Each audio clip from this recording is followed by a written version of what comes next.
Let's see. Let me get this right here. Let's see what we can do over here. Hold on. Hold on, guys. Hold on.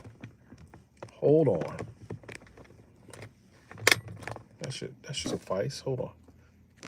Okay. All right. Let's see here.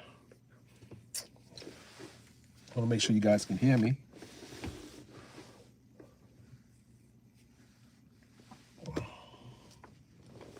Okay, first and foremost, put a 1 in the chat, ladies and gentlemen. I am in the vehicle right now, and this just in. I want to make sure you guys can hear me. I want to make sure you can hear me. I don't have any gadgets. I don't have anything to amplify the voice. So you just got to lock in. Okay. All right, ladies and gentlemen, I'm sorry I've been away for a little bit, but I'm back. I'm back again. I'm going to be back live tonight in the studio. Salute to everyone coming in. Get in here. Make sure you get in here. Make sure you're sharing this.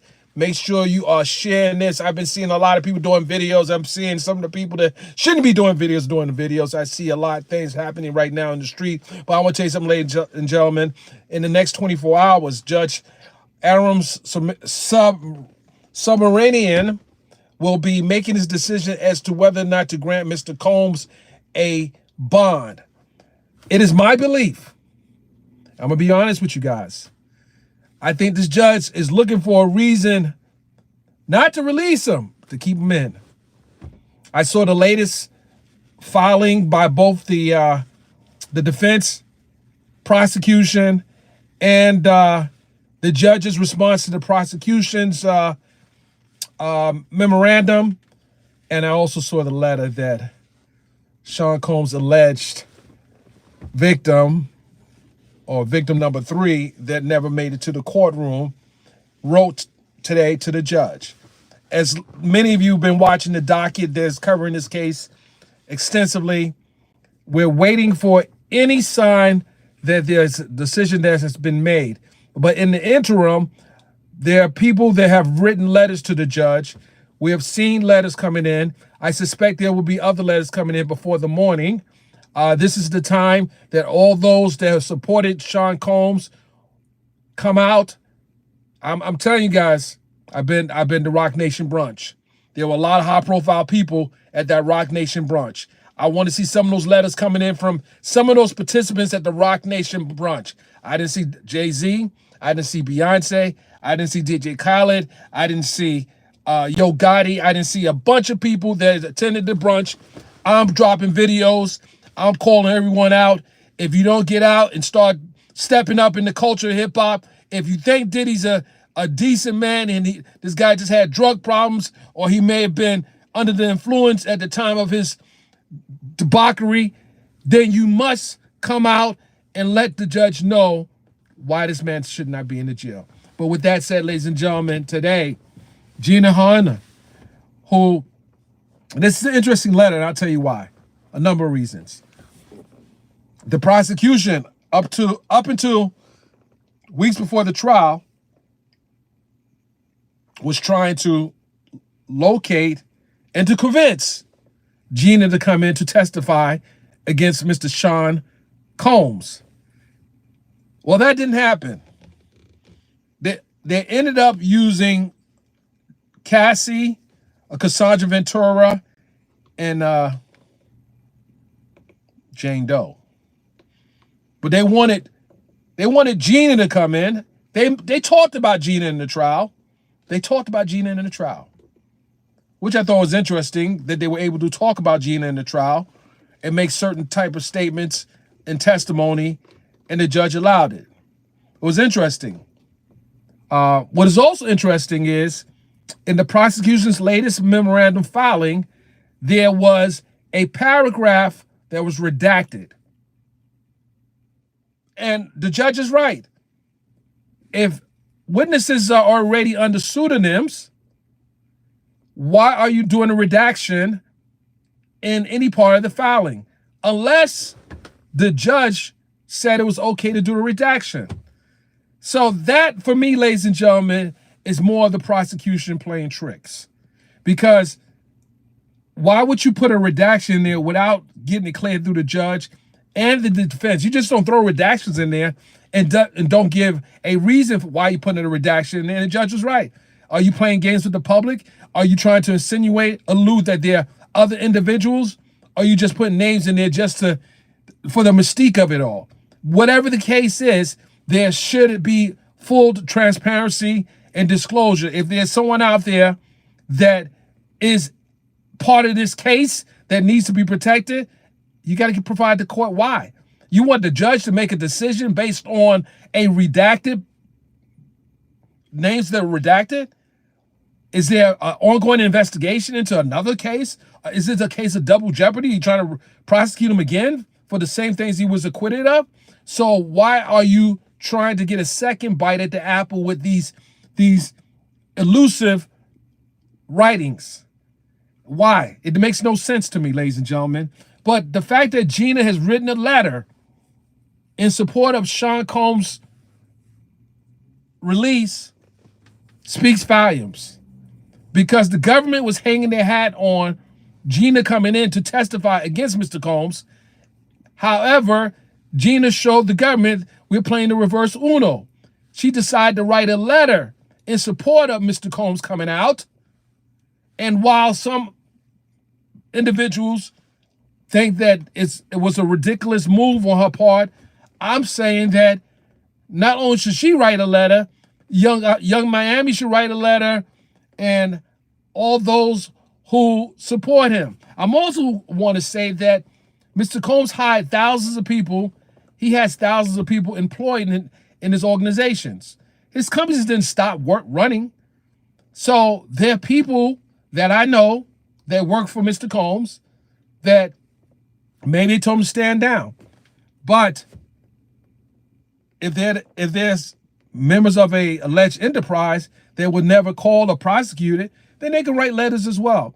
I'm tired of hearing people come out and say, well, he has no friends. Puff has a lot of supporters. He has a lot of people to support him. I just don't understand why they're silent right now.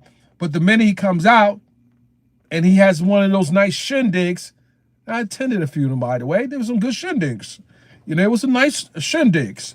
However, they're being very quiet right now, and that's a little troubling because this is crunch time for Mr. Combs. He has his sentencing October 3rd.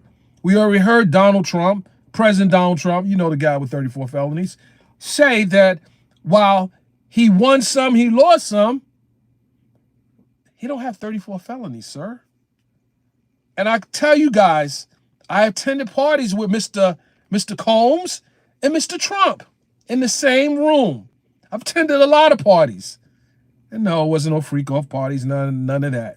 But the point I'm making to you is they have history. Mr. Trump saying that he doesn't know Puff that well, that's a lie. I can tell you that's a bold-faced lie. He knows Sean very well. As a matter of fact, you cannot be a New Yorker coming up in the 90s and not know who Puff is and not know that President Trump, hung out at a lot of, before he was the president, of course, hung out at a lot of Puff parties. There was a who's who in Puff party in Cipriani's, at the Hamptons. If you were invited, luckily to be invited to a Sean Combs shindig, you were of the upper echelon of that circle. I'm not talking about some of you people that would never get in, would never have an opportunity to get into parties. I'm talking about those people who had the opportunity to get into these parties. It was an opportunity. It was great. It was rubbing elbows with some of the biggest names in entertainment. If you were in the entertainment industry, you wanted a invite to a Sean Combs party. I'm not talking about a regular club party. We're talking about a exclusive rubbing elbows type of party. A lot of stuff I've seen, and I want to talk about something else real quick. Well, we talk about Gina's letter. I don't know how much weight that letter will have with the judge, but it's interesting that she did write that letter. Would I have wrote that letter if I was her? Probably not. But I get it. I get it. She, this is, You know, we had Nash, the Craigslist stylist, who wrote a letter and get in opposition of Mr. Combs getting out. So she said, hey, if this joker is going to write a letter in opposition of him getting out, I'm the alleged victim number 3, and I'm writing a letter in support of him getting out. So the judge has to make the call. Who should we believe? Should we believe the victim, or should we believe the Craigslist stylist? Should we believe the friend of Cassie's, who is trying to remain in the good graces of Cassie, or should we believe the victim, the alleged victim the government wanted to call, but for some reason they couldn't convince her to come in? Whatever the scenario is, the judge is going to make a decision tomorrow. It's my belief, and my gut tells me this judge is trying to find a way not to give him bond. A lot of you think that this judge has been very fair. I don't know. I'm not. I don't know about that. I don't know. This one here is interesting, because the judge knows a lot about the Mann Act. He's done a lot of research. This is his biggest case of his entire career. This is the biggest case of his entire career. I don't care if he clerked for the late Justice Ruth Ginsburg. This is one of those cases that will leave a lasting impression with the American people. And I think that this judge is leaning towards the prosecution. I just feel that. So I'm going to manage my expectations on what happens. And I also think that this judge, well, because he asked the prosecution to provide a reason why those names were redacted, that's why he probably didn't make a decision. However, I don't know. My gut is telling me that I pretty much called this case. And a lot of you say, you didn't. I called this case. There are a lot of you out there that was screaming, Rico, Rico, Rico. This is a Rico case. This is a Rico case. I see Rico. I see Rico. I see it. I see sex trafficking. I see all this. You didn't see anything. You thought you saw. So I don't know if you were just doing performative journalism, or did you actually really see a Rico? Because I didn't see a Rico. It was nothing that was solid. And I want to say something else. A lot of you that covered the case on the ground, that was the first case you guys ever covered in the federal trial. So it was interesting for me to see a lot of you screaming, you see this, but this is your first federal case you ever covered, first trial you ever covered. But you guys were hanging your hat on what? Propaganda. You're literally moving off propaganda, moving off what people on the internet were saying, moving off it. Let me tell you something, guys. I just read a lawsuit today, and that person's not talking. I don't know why he's not talking about it, but I read a lawsuit that was filed that got shut down immediately. It got shut down. It was a lawsuit filed against Sean Combs, against another individual who made a claim, a very old claim, but that person's not talking about it. I wonder when they're going to talk about it. The lawsuit got shut down immediately. And it was embarrassing. Now that person got paid Mr. Combs for filing a frivolous lawsuit. And it got so bad that the judge said, not only am I dismissing this case, if you file an appeal, it'll be based on bad faith. I'm like, bad faith? Oh my God. Bad faith? Wow. It was a blistering rebuke by the judge in that case. But no one's talking about that. I'll talk about it later on. I don't have the documents. Maybe I do have it in front of me. No, I don't have my tablet in front of me, but we're going to talk about that. I'll give him an opportunity to talk about it. I might even bring him on the show and let him talk about it. But I read the complaint, and it didn't mirror the interview we did, which is kind of interesting, and I have questions about that. And then it was a pro se filing. How could you do a pro se filing against Sean Combs in a lawsuit? How can you do a pro se filing, a civil filing, in a lawsuit against Sean Combs? You couldn't even get Tony Busby to take the case. Or Blackburn, what are you doing filing pro se lawsuits against Sean Combs? What? I'm looking at this law and saying, what the hell is this? What is this? It was tight and nice. But listen, if you want people to take you serious, man, get yourself a damn lawyer if you're going to file a lawsuit against Sean Combs. Don't come in here with no pros. Just shut that down right away. What are you playing with us for? This is a serious place here. You haven't stated your claim. You told an interesting story, but what is your claim? What are you saying he did to you? Oh my goodness. Oh man. You got listen. I mean, it's funny now, but I tell you, some of you are doing too much. Y'all are, making claims that it's like, oh man, dude, really? You didn't even file a police report. You didn't even file a police report. What was this about? I don't understand this. I just don't understand the logic behind this. And I'm not gonna lie to you. I'm gonna say it was just a bad move, and it was an amateur move. If you're trying to take someone's head off, you definitely ain't gonna take their head off with a paper knife. Oh my goodness. Hold on a second, guys. Hold on.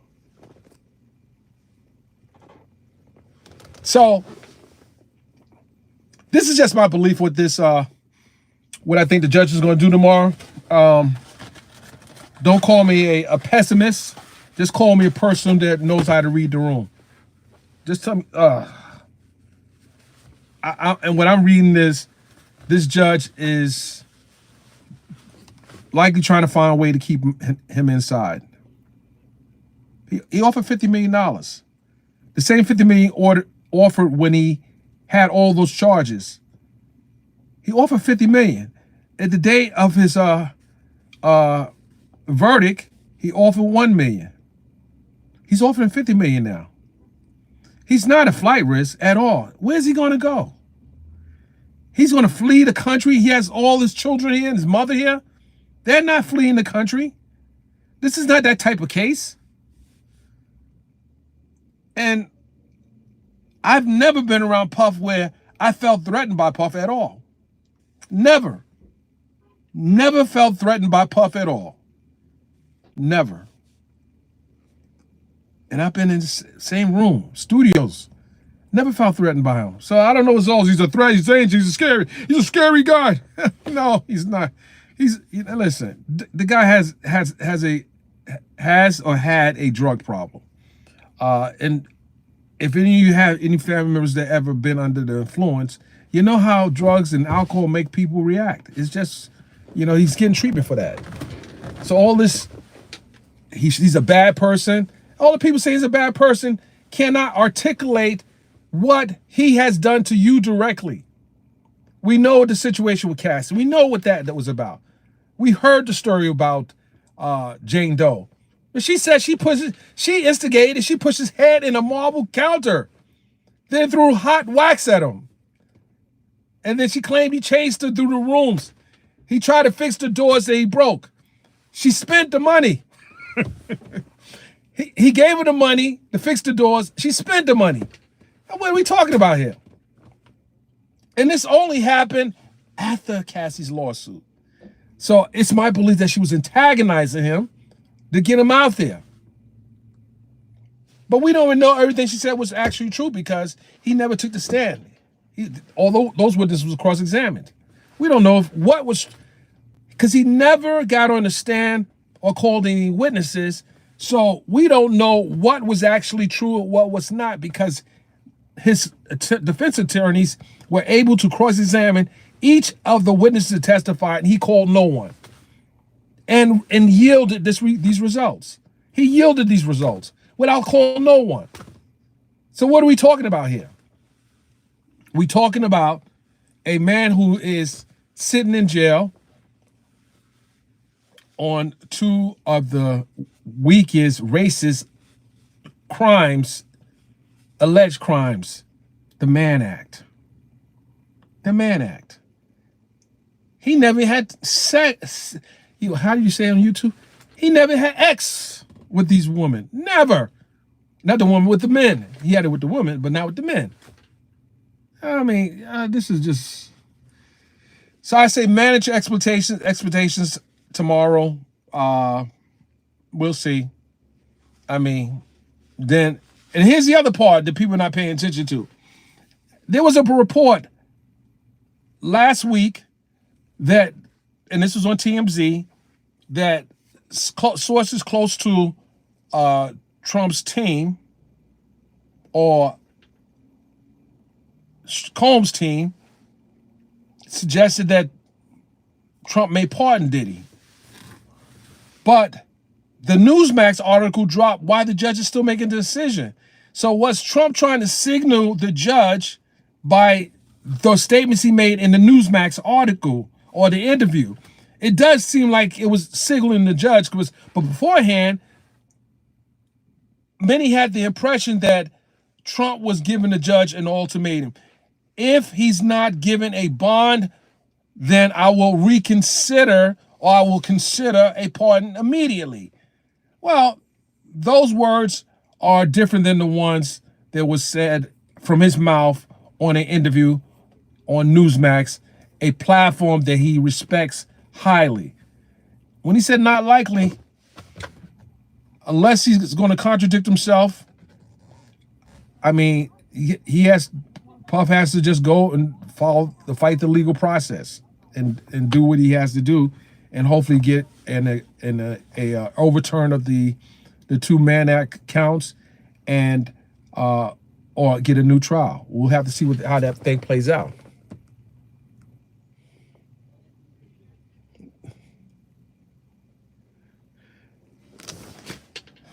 Shut up. He ain't where he belong. He belong home with his family. You probably ain't got no children. You probably got nobody love you. He got a bunch of people love him. You probably ain't got nobody love you. He probably ain't got nobody to love you. He got people to love him. And he didn't get convicted of RICO and racketeering, sex trafficking. The Mann Act. That's what we're talking about. Google, look up the Mann Act and see what he's actually in there for. Come on. Stop getting caught up with the... I ain't gonna throw no shade at nobody. I'm trying to be nice. All right, guys. I'm gonna end this. I'll see you guys when I go live in the next I guess the next hour or so. With that, peace. We out.